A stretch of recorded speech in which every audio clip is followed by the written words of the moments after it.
ఇప్పుడు భక్తియా? లేకపోతే అక్కడ యుద్ధమా ఇంపార్టెంట్ అని చూద్దాం. శ్రీకృష్ణుడు ఏం ఫస్టే భీష్ముడి మీద ఆయుధం తీయలేదు. నేను అవును. ఆయుధం పట్టను అని చెప్పారు. అని మాటిస్తారు. మాటిచ్చేస్తారు. హ్మ్. కానీ భీష్ముడు అంపశయ్య మీద పడుకున్నప్పుడు కృష్ణుడిని స్తోత్రం చేస్తాడన్నట్టు.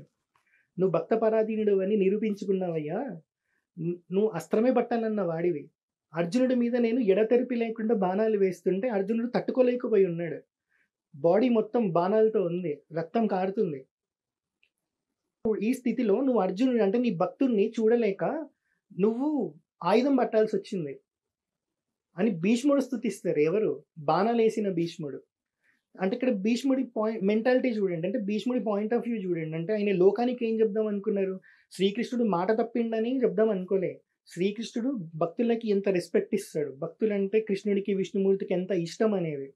తన భక్తుడి జోలికొస్తే తను ఆయుధం పట్టుకోవడానికి గూడా రెడీ అని చెప్పారు. హ్మ్. ఇది ఆయన చెప్పాలనుకున్నారు. ఇది ముందే ప్రిపేర్ అయ్యే శ్రీకృష్ణుడితో నేను ఆయుధం పట్టిస్తా అని ఆయన అనుకుంటారు మైండ్‌లో. ఫిక్స్ అయిపోతారు. హ్మ్. కాబట్టి అలా చేస్తారన్నట్టు.